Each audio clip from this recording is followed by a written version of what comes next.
Voilà, c'est parti.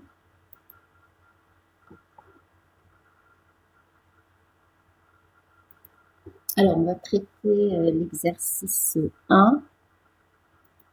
Donc, je vous laisse découvrir l'énoncé. On a une particule de charge Q, de masse M, qui est au repos à l'origine d'un système d'axes OX, OY, OZ, à l'instant t égale 0. À cet instant, un champ E parallèle à OX est établi. Montrer que la vitesse de la particule à l'instant t s'écrit alors sous la forme U de t égale à alpha ct sur racine de 1 plus alpha carré t carré. Déterminer l'expression de la constante alpha. Déterminer la loi horaire du mouvement x de t. Montrer que pour les petites valeurs de t, on retrouve la loi du mouvement classique. Préciser la limite de t pour que l'approximation classique soit valable. Et enfin, déterminer l'énergie de la particule à l'instant t et montrer qu'elle vaut E égale mc2 facteur de racine de 1 plus alpha carré t carré.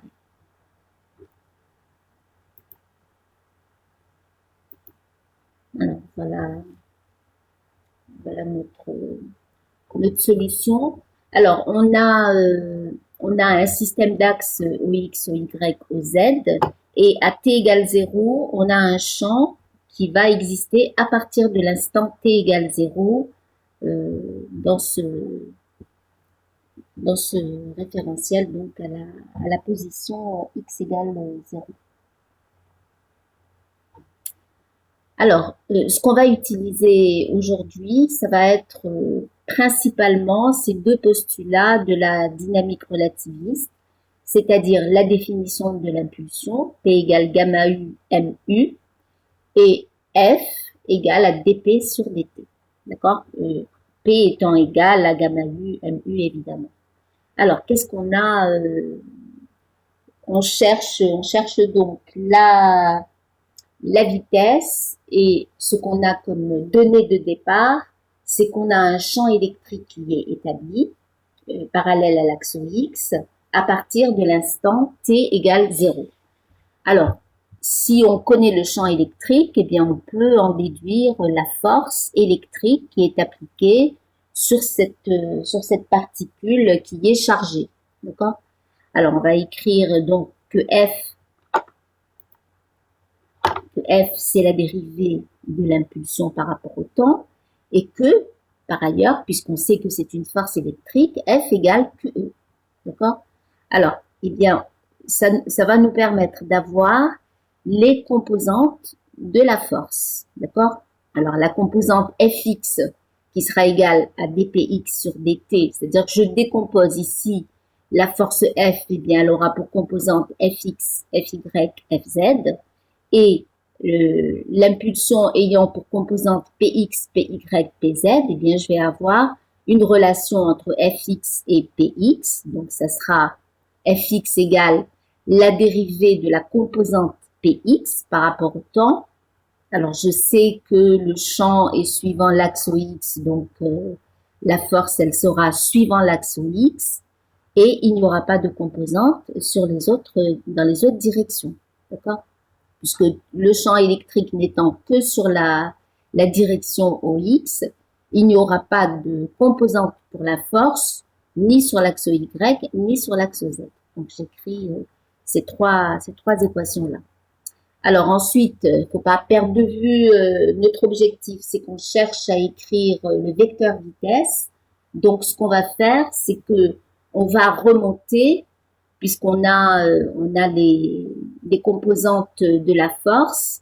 Donc on a la relation entre la force et les dérivés des composantes de l'impulsion. Eh bien, si on intègre, ça va nous donner l'expression de P. D'accord? Alors, on va intégrer composante par composante. Si on intègre cette composante, eh bien, on aura Px. Si on intègre cette composante, on aura Py, et ainsi de suite. Donc, Px, c'est quoi? Px, c'est l'intégrale de QE par rapport au temps. QE étant constant, eh bien, on va avoir QE, T, d'accord?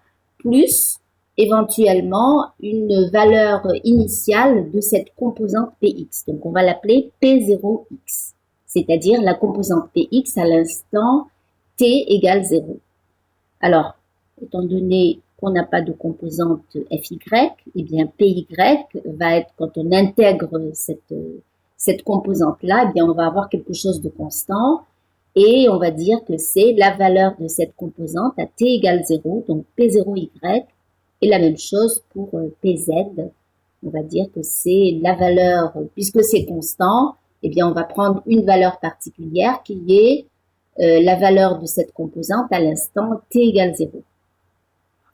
Alors, on nous dit dans l'énoncé que la particule se trouve au repos, d'accord, à l'origine du système. Donc, elle se trouve à cette position, à t égale 0, et elle est au repos. Si elle est au repos, eh bien, ça veut dire que les valeurs initiales des composantes de P vont être nulles forcément, d'accord, puisque P c'est gamma U mu, et que si elle est au repos, ben, je vais avoir gamma U qui va valoir 1, le U qui sera égal à 0, donc je n'ai pas de composante initiale pour mon impulsion. Donc les trois valeurs initiales que j'ai mises ici sont toutes les trois égales à 0 parce que la particule est au repos à l'instant initial.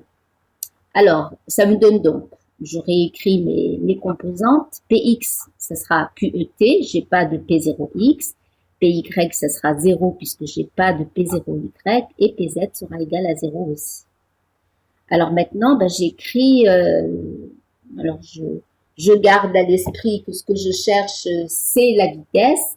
Donc, connaissant l'impulsion, je vais écrire la relation entre l'impulsion et la vitesse. Donc, P égale gamma U mu. Ça veut dire que si je veux avoir U, eh bien, je prends P et je le divise par cette constante-là. Je divise par M gamma U. Alors, 1 sur gamma U, alors, vous vous rappelez que gamma U, c'est 1 sur racine de 1 moins U carré sur C carré. Ça veut dire que 1 sur gamma U, eh bien, c'est racine de 1 moins U carré sur C carré. Donc, j'ai U égale à P sur M multiplié par gamma U. Ça me donne P sur M, racine de 1 moins U carré sur C carré. C'est bon? Alors, maintenant, j'écris les composantes de P. Les composantes de P, eh bien, Px, la composante Px, c'est QET. Donc, j'écris que Ux, ça sera Px sur M racine de 1 moins U2 sur C2. Je vais écrire que Uy, c'est Py multiplié par, Py sur M multiplié par racine de 1 moins U2 sur C2. Et UZ, ça sera PZ sur M racine de 1 moins U carré sur C carré. Alors, PY et PZ étant nuls, eh bien, je vais avoir les composantes UY et UZ qui sont nulles. Et Px étant égal à QET, eh bien, ça me donne Ux égale QET sur M racine de 1 moins U2 sur C2. Voilà. Alors, c'est pas fini. C'est pas fini parce que dans cette expression de la composante X, qui est la seule qui existe, j'ai à la fois Ux ici, mais j'ai aussi le module carré de la vitesse. Donc, j'ai pas vraiment, je suis pas arrivée au bout de mon calcul. Donc, ce qu'on va faire, c'est qu'on va écrire ce que c'est que le module carré de la vitesse. C'est la somme des carrés des composantes, donc Ux carré plus Uy carré plus Uz carré. Uy et Uz étant nuls, eh bien, U carré, c'est uniquement Ux carré. C'est bon? Donc, je vais écrire que j'élève cette équation au carré. Donc, Ux carré, ça sera U carré, puisque les composantes Uy et Uz n'existent pas. Donc, de ce côté, je vais avoir U carré. Et de l'autre côté, je vais avoir QET sur M. au carré, et cette racine au carré, donc 1 moins U2 sur C2. C'est bon? Alors, regardez bien, vous avez un U carré à gauche et un U carré sur C2 à droite. Alors, ce qu'on va faire, c'est qu'on va regrouper les termes. Alors, on va déjà développer ce produit. Donc, U carré égale A, je développe le produit, ce sera ce carré multiplié par 1, moins ce carré multiplié par U2 sur C2. D'accord? J'ai juste développé mon produit. Ensuite, eh bien, je vais faire passer ce terme-là à gauche. D'accord? Puisque je vais le faire passer ici. Hein. Je vais avoir U2 plus ce terme-là égal à ce qui reste dans le second membre, c'est-à-dire QET sur M au carré.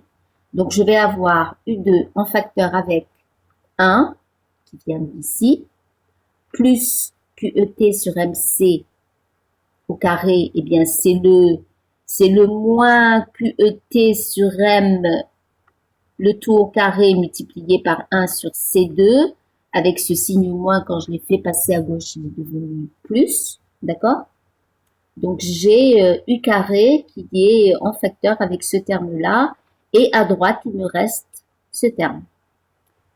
Conclusion, ben j'ai bien isolé un U carré ici, donc je vais pouvoir écrire que U carré, c'est ce terme-là divisé par le crochet, et comme je cherche U et pas U carré, bien je vais avoir U égale, alors au numérateur j'avais QET sur M au carré, je vais avoir QET sur M, au dénominateur j'avais le crochet, et bien ça sera racine de 1 plus QET sur MC au carré. Alors maintenant, il faut mettre ça sous la forme qu'on vous propose dans l'énoncé, c'est-à-dire sous la forme alpha CT sur racine de 1 plus alpha carré T carré. Eh bien, pour faire apparaître un terme alpha CT au numérateur, eh bien, on a déjà le T, d'accord? On a QE sur M, alors on pourrait dire que alpha c'est QE sur, alors pour faire apparaître un C ici, un terme CT, il faut multiplier en haut et en bas par C, d'accord? Donc je vais avoir QETC divisé par MC, donc ça veut dire que alpha est égal à QE sur MC. À ce moment-là, eh bien, on va retrouver ici, eh bien, je vais avoir alpha, alors QE sur MC, ce sera alpha multiplié par C, T, d'accord? Et au dénominateur, eh bien, j'ai alpha, ce terme-là, c'est alpha carré, T carré. C'est bon, vous suivez? Oui, madame. D'accord. Voilà. Alors ensuite, deuxième question, déterminer la loi du mouvement x de t, donc l'équation horaire x de t.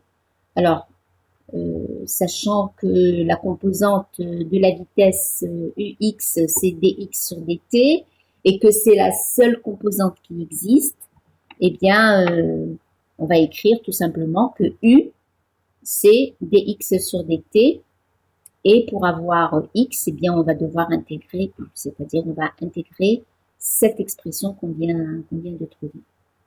Alors, donc on a intégrale de alpha ct sur racine de 1 plus alpha carré t carré dt. D'accord?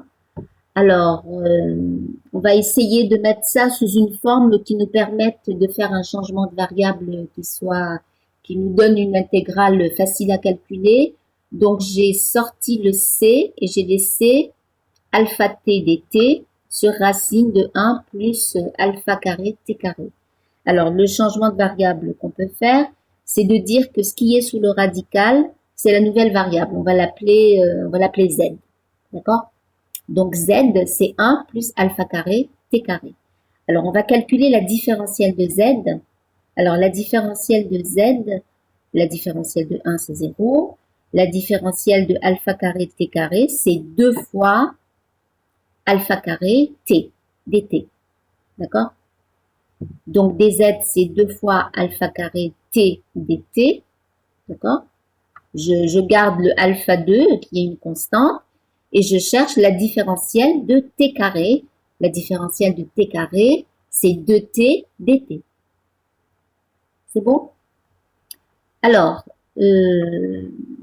on va au numérateur ici. Je n'ai pas un terme, un facteur alpha carré.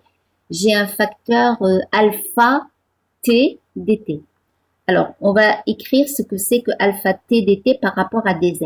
Alors, alpha t dt, eh bien c'est dz divisé par 2 alpha. D'accord? Si vous multipliez alpha t dt par 2 alpha, eh bien vous allez retrouver votre dz. C'est bon? Alors, maintenant, ben, on va écrire notre intégrale avec la nouvelle variable.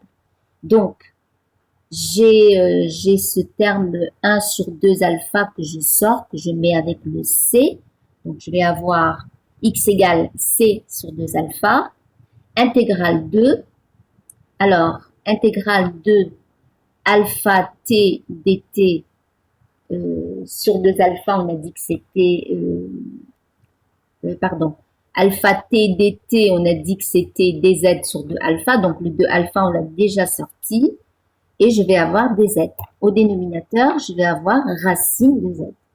Alors ça, c'est une intégrale connue. Donc j'écris que c'est c sur 2 alpha. Alors je peux mettre ça, si vous vous rappelez pas l'intégrale, je peux mettre ça sous la forme d'une puissance de z. Donc 1 sur racine de z, c'est z à la puissance moins 1 demi. Quand je calcule, c'est de la forme z à la puissance n. Son intégrale, c'est z à la puissance n plus 1 divisé par n plus 1. Ici, le n, c'est moins 1 demi. Donc, je vais avoir z à la puissance 1 demi divisé par 1 demi.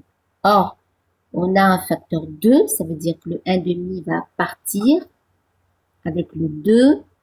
Et je vais avoir c sur alpha, z à la puissance 1 demi, c'est-à-dire racine de z.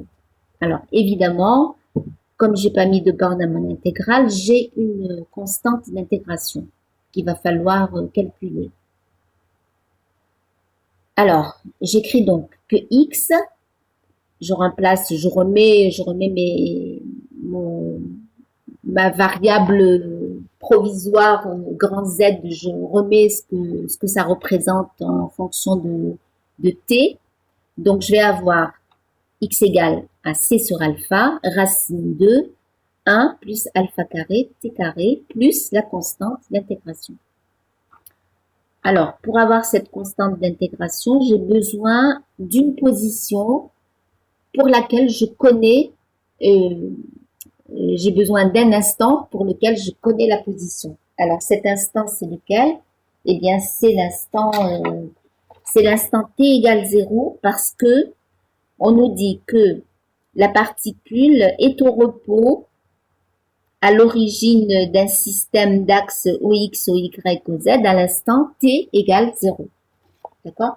Donc, ça veut dire qu'à l'instant t égale 0, eh bien, la position, c'est x égale 0, y égale 0, z égale 0. Donc, ce qui nous intéresse, nous, c'est la coordonnée x. Donc, à t égale 0, x égale 0. Donc, j'écris 0 égale à c sur alpha racine de 1 plus 0, plus la constante. Donc, ça me donne 0 égale à c sur alpha plus constante. Ça veut dire que la constante, c'est moins c sur alpha. Alors, je réécris donc x. À la place de cette constante, je vais mettre moins c sur alpha. Alors, c sur alpha qui se retrouve ici. Donc, je l'ai dans les deux termes de cette somme. Je le mets en facteur. C'est bon? Et je vais avoir x égale c sur alpha, facteur 2, racine de 1 plus alpha carré t carré, donc dans ce terme-là, plus, à la place de la constante, je mets moins c sur alpha, donc moins 1. Alors, je remplace maintenant alpha par QE sur MC. Ça, hein, qu'on a pris, alpha égale QE sur MC. Donc, ça me donne X égale. Alors, j'avais un facteur C ici, donc le MC multiplié par C, ça va me faire MC2 sur QE. D'accord? Racine de 1 plus QET sur MC au carré moins 1.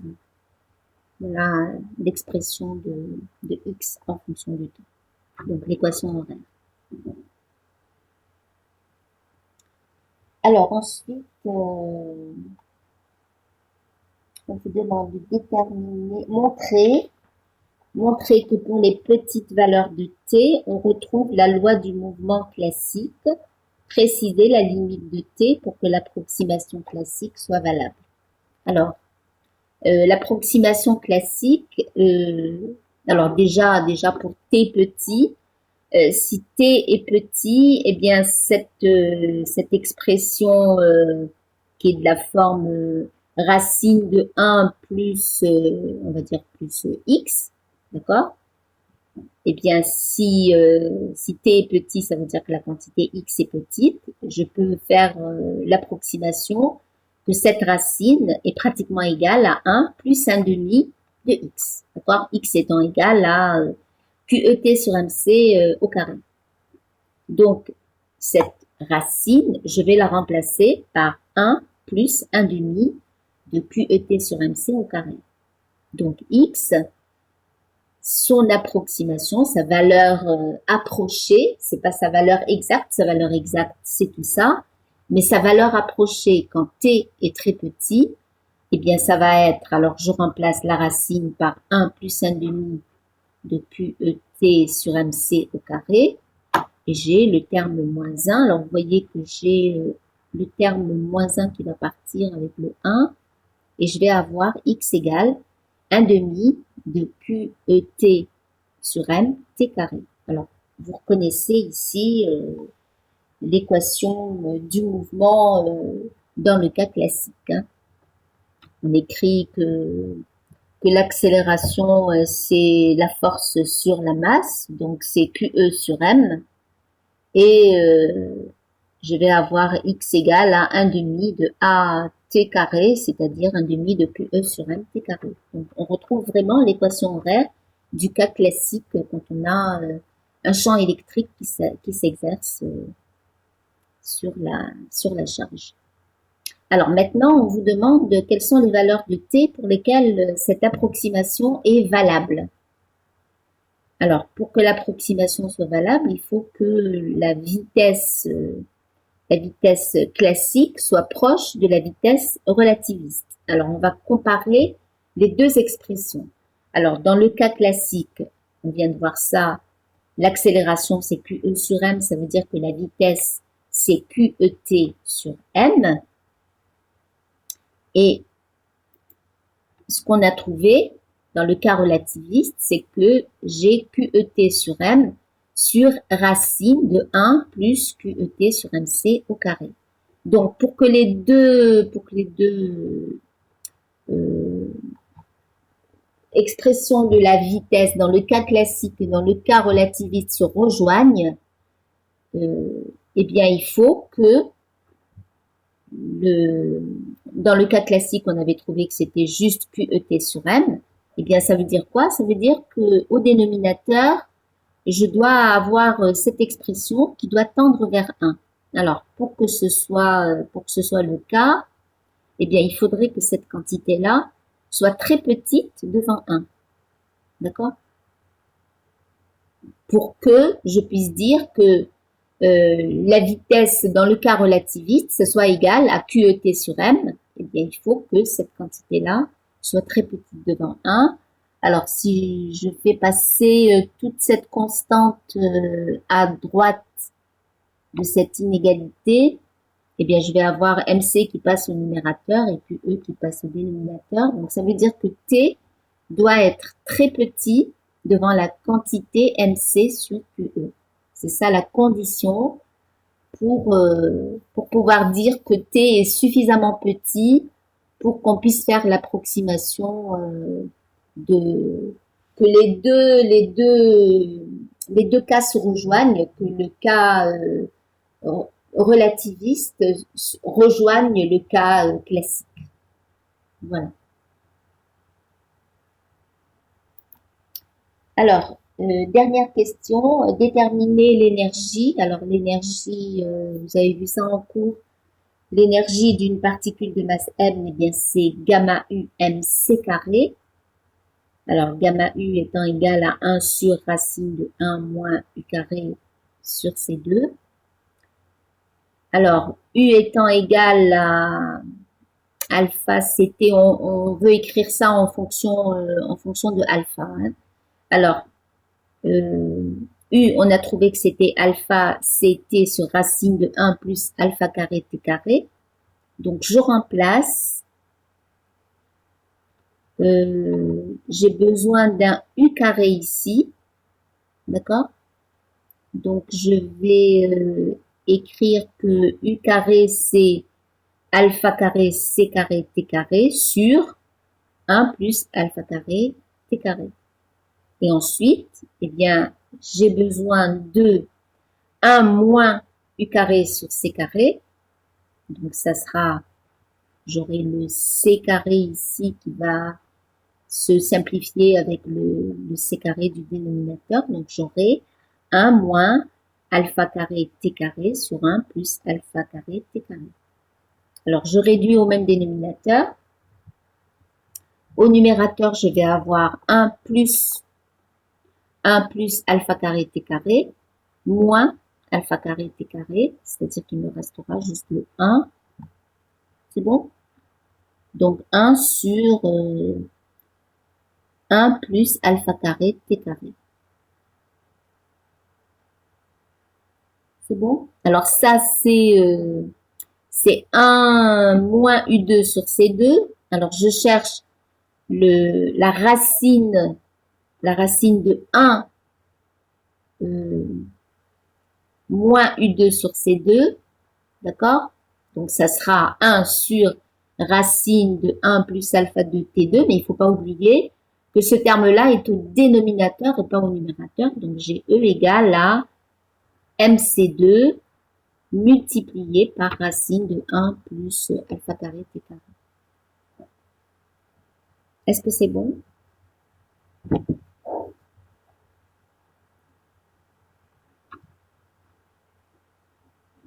Ok, si vous avez des questions, c'est le moment hein, avant qu'on passe à l'exercice numéro 2. Ça va? Oui, madame, pour moi, c'est clair. D'accord. Je suppose que pour les autres aussi. Oui, madame. D'accord. C'est bon. Eh ben, je vais vous laisser regarder l'exercice 2.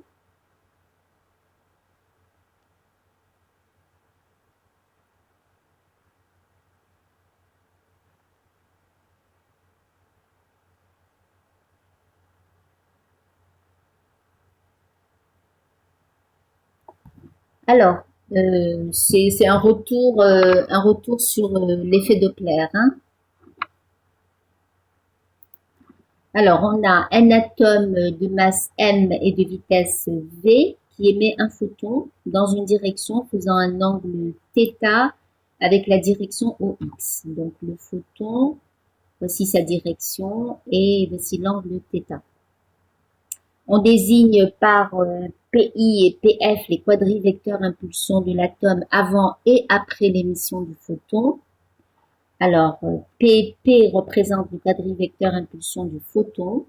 Montrer qu'on a PI carré égale à 2PI PP plus PF carré.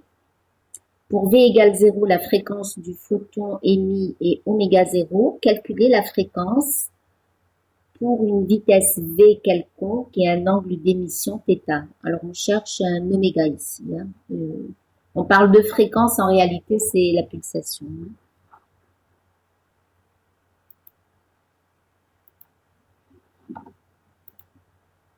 Alors, on va donc, on cherche PI carré, on cherche à montrer que PI carré égale à 2PI PP plus PF carré. Alors, on écrit la conservation du quadrivecteur impulsion énergie. Donc, on écrit que ce qui se passe avant la réaction reste inchangé après la réaction. C'est-à-dire que si on avait un quadrivecteur impulsion PI avant la réaction, avant l'émission du photon, eh bien, après l'émission du photon, on récupère la quadri-impulsion PF plus PP. D'accord? C'est-à-dire que rien ne se perd. Alors, dans l'expression qu'on vous demande de démontrer, il y a le produit PI, PP. Alors, ce qu'on va faire pour faire apparaître ce produit, c'est qu'on va mettre PI et PP du même côté dans l'équation. D'accord? Donc, on va écrire que je fais passer PP à gauche et je vais avoir PF égale à PI moins PP. D'accord? Et je développe mon carré. Donc, à gauche, je vais avoir le module carré de PF. À droite, ça se développe comme un carré de scalaire. Hein. Donc, on va avoir PI carré plus PP carré moins, puisqu'il y a un signe moins ici, deux fois le produit. C'est bon? Alors, vous connaissez le résultat d'un module carré d'un quadrivecteur impulsion. Alors, vous savez que pour le photon, eh bien, c'est un cas particulier. PP au carré, c'est 0. Alors, je vous ai mis un petit rappel pour voir pourquoi est-ce que PP carré est égal à 0. Alors, ce quadrivecteur, on va résumer sous forme de 2 composantes. En réalité, c'est 4 composantes. Mais si j'écris ça sous forme de vecteur, ça me permet d'avoir h nu sur c comme première composante, la composante temps, et puis la composante espace. Donc, h nu sur c, EP. D'accord? Alors, si je fais le produit scalaire de ce quadrivecteur par lui-même, ça va me faire h nu sur c multiplié par h nu sur c, donc h nu sur c au carré, moins h nu sur c EP multiplié par lui-même.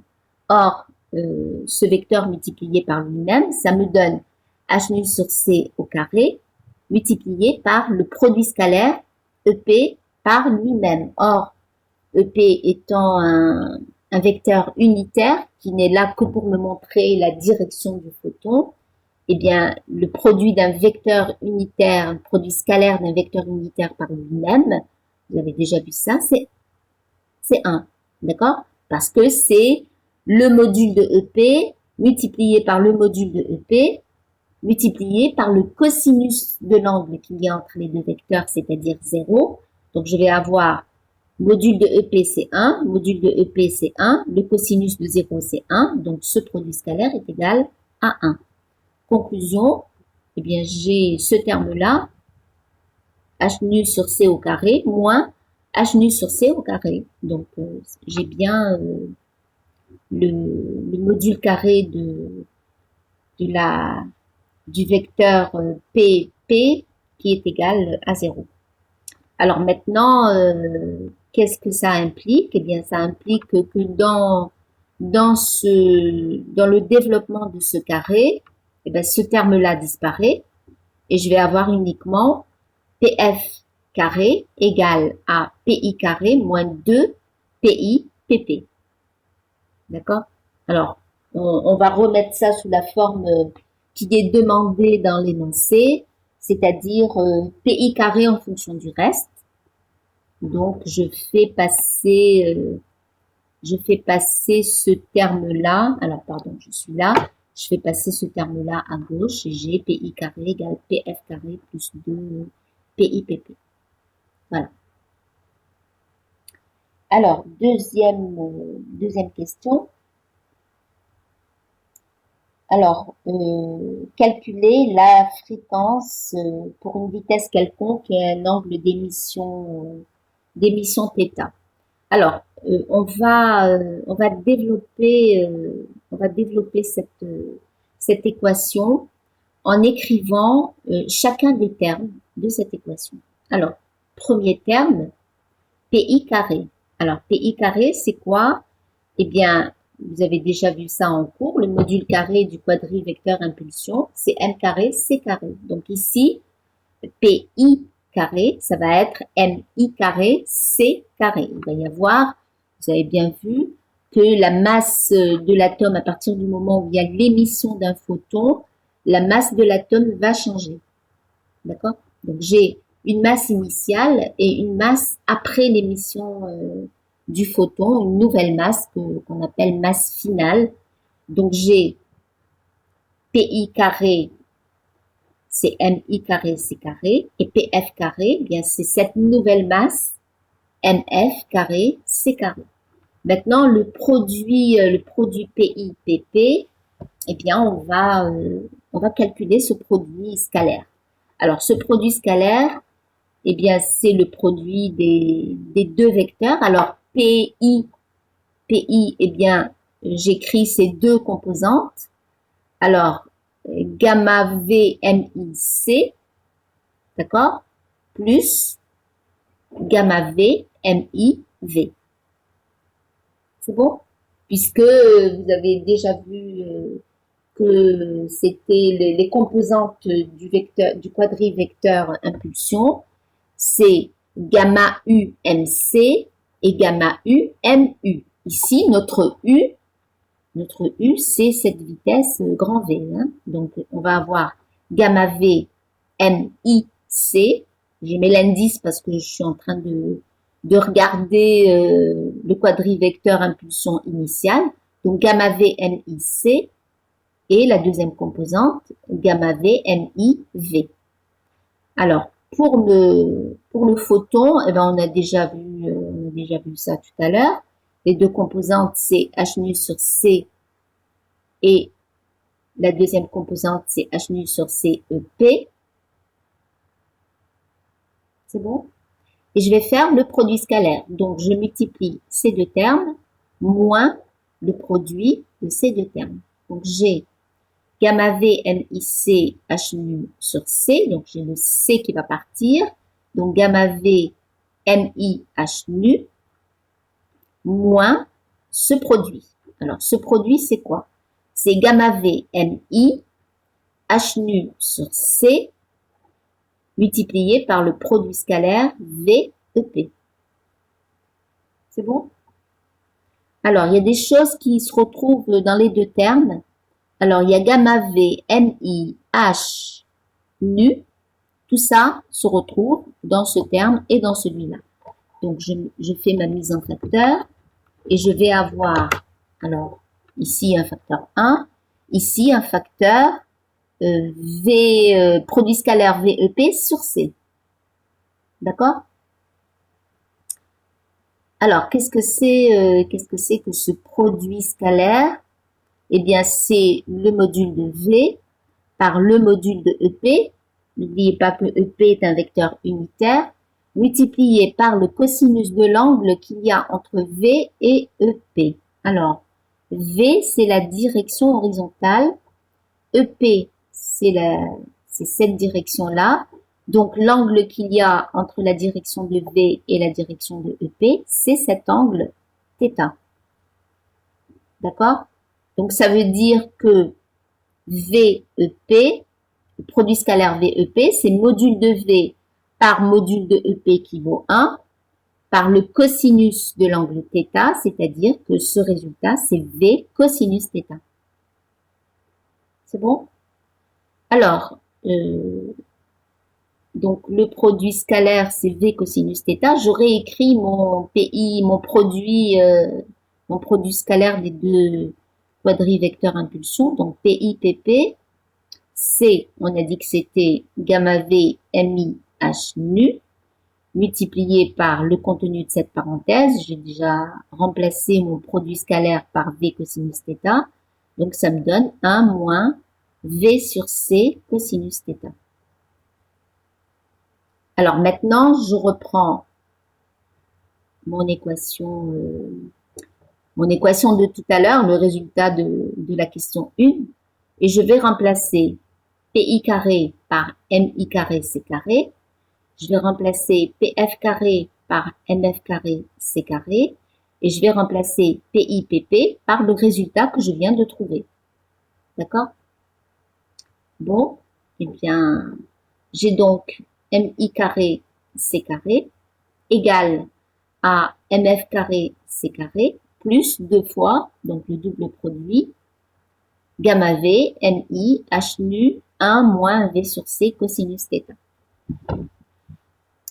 Alors, ça veut dire que je peux en déduire ma fréquence nue.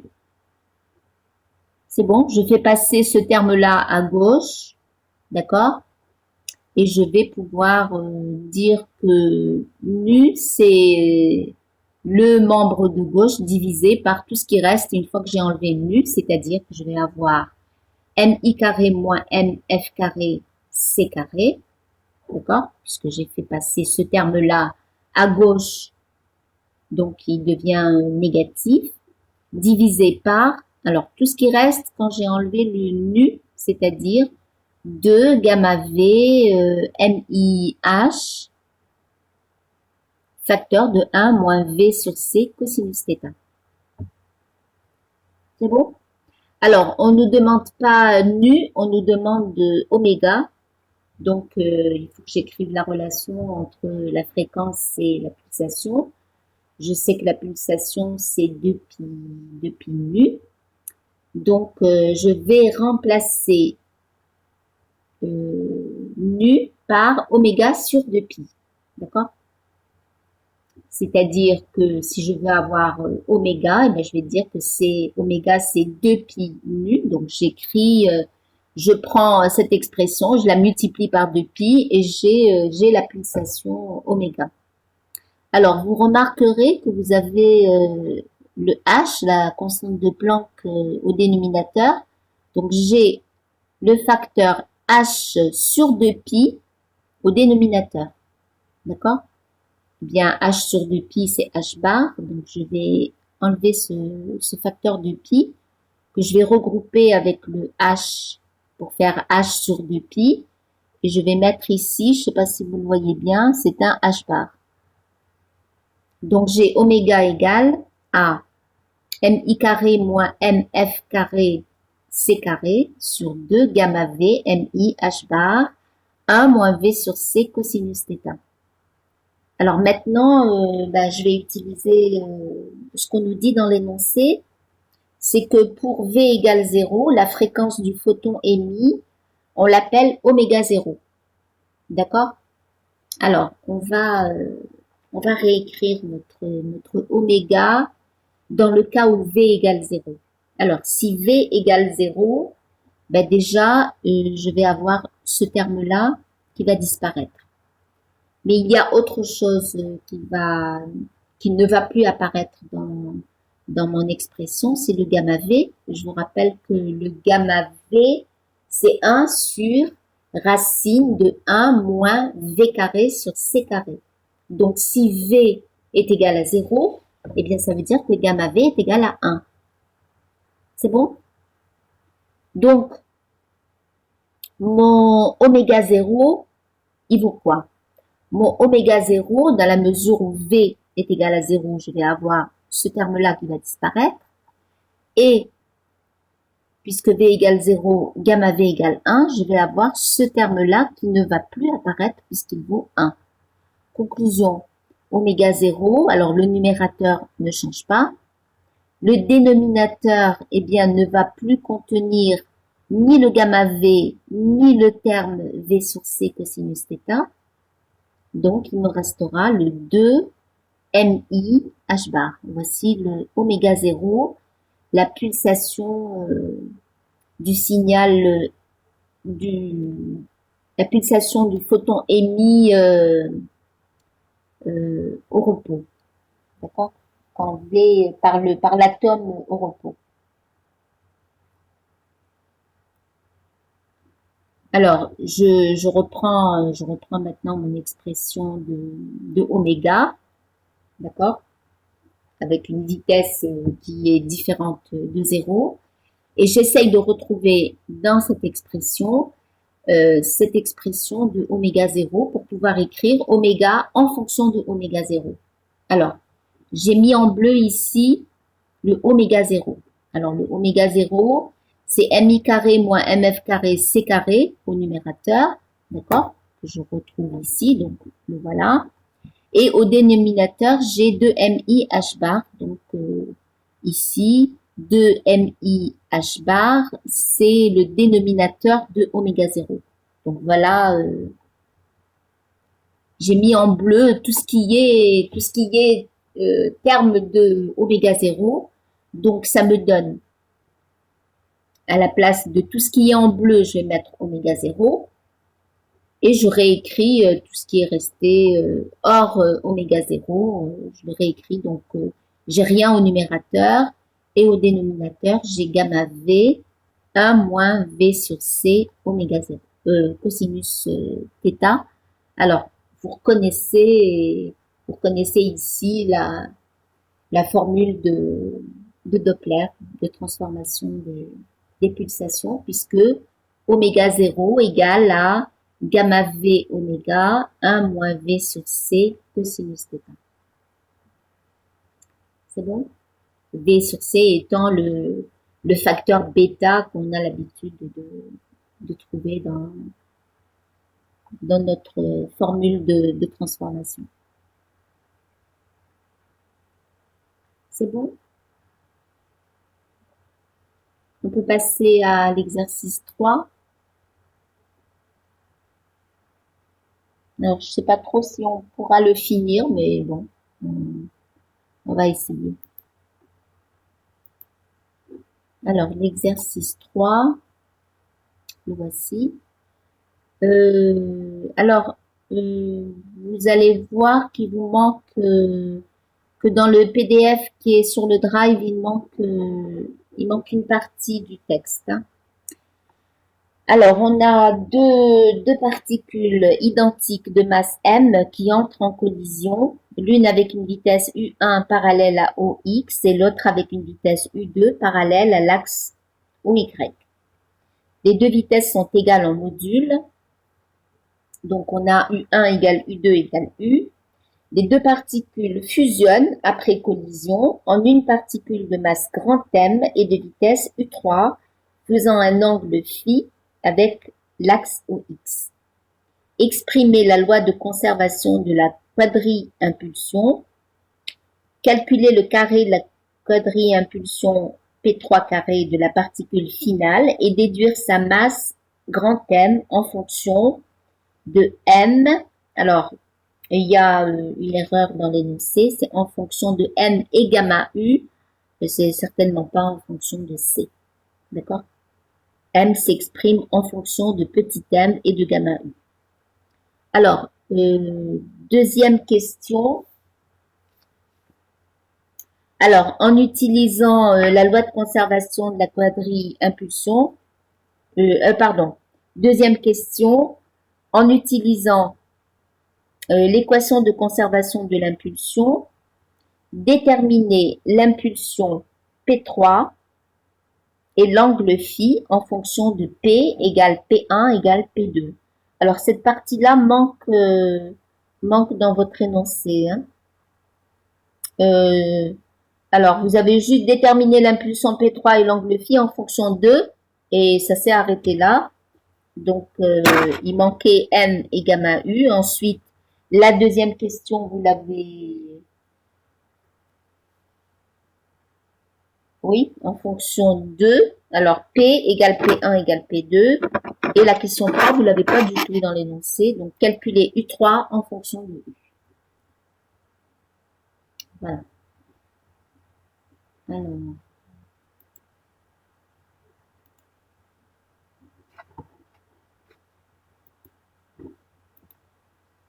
Alors, on écrit, on vous donne toutes les étapes dans l'énoncé, on vous dit d'exprimer la loi de conservation de la quadrille impulsion.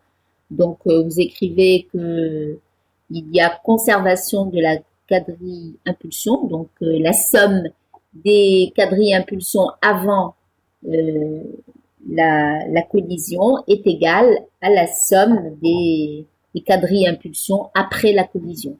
Donc, la situation avant, c'est que vous avez ces deux particules qui arrivent l'une avec une vitesse U1 et l'autre avec une vitesse U2, et que après il y a une seule particule de masse grand M qui part avec une vitesse U3. Donc on écrit que P1 plus P2 égale P3. Et ensuite, alors on vous demande d'écrire le carré de la quadrille impulsion P3 carré. Alors on élève au carré, donc on va avoir P3 carré égale à P1 carré plus P2 carré plus 2 fois le produit. C'est bon? Alors ensuite, eh bien, on va écrire, on va détailler chacun des termes de ce produit, de ce produit P1 plus P2 au carré. Alors j'ai P3 carré, eh bien c'est, alors on va commencer, j'ai procédé dans le désordre. Alors P1 carré, eh bien c'est M1 carré, C carré, d'accord? M1 étant égal à M2 étant égal à petit m, eh bien ça sera M carré, C carré. P2 carré, eh bien ça sera également M2, C2. Le produit P1, P2, donc le produit scalaire P1, P2, eh bien je vais remplacer chacun des quadrilles vecteurs par ses composantes. Donc gamma U1, M1, C, P1 multiplié par gamma U2, M2, C, P2. Alors P1 étant égal à gamma U1, M1, U1 et P2 étant égal à gamma U2, M2, U2. D'accord? Alors, comme U1 égale U2 égale U, ça veut dire que gamma U1 égale à gamma U2 égale à gamma U, et que M1 est égal à M2 égale M, eh bien, je vais pouvoir écrire mon produit. Alors, gamma U1, on a dit que c'était gamma U. M1, c'est M, donc j'ai gamma U MC, P1, et gamma U MC, P2. D'accord? Alors, je calcule ce produit scalaire, c'est ces deux termes-là moins le produit scalaire P1, P2. Donc, j'ai gamma U carré, M carré, C carré, puisque j'ai le même terme qui revient, moins le produit scalaire P1, P2. Alors, il se trouve que les vitesses U1 et U2 étant perpendiculaires entre elles, le produit scalaire P1, P2 va être nul. D'accord? Donc, il me reste uniquement ce terme-là. Donc, le produit P1, P2, c'est gamma U carré, M carré, C carré. Alors, je reviens à mon équation de départ. D'accord? Et j'écris que alors, je ne sais pas si j'ai parlé de P3 carré qui est égal à grand M carré C carré. Alors, j'écris donc que P3 carré c'est M2 C2, d'accord? De l'autre côté, j'ai quoi? J'ai P1 carré qui vaut M carré C carré, P2 carré qui vaut la même chose, donc je vais avoir 2 fois M2 C2, c'est bon? Et je vais avoir le double produit P1, P2. Alors, j'ai calculé P1, P2 ici, j'ai trouvé ce résultat. Donc, je vais avoir 2 fois ce résultat. C'est bon? Alors, je peux mettre 2M2C2 en facteur. Donc, je vais avoir ici 1 Et ici, je vais avoir gamma U carré. C'est bon? Alors, donc, M2C, grand M2C2 égale à 2 petit M2 C2 1 plus gamma U carré.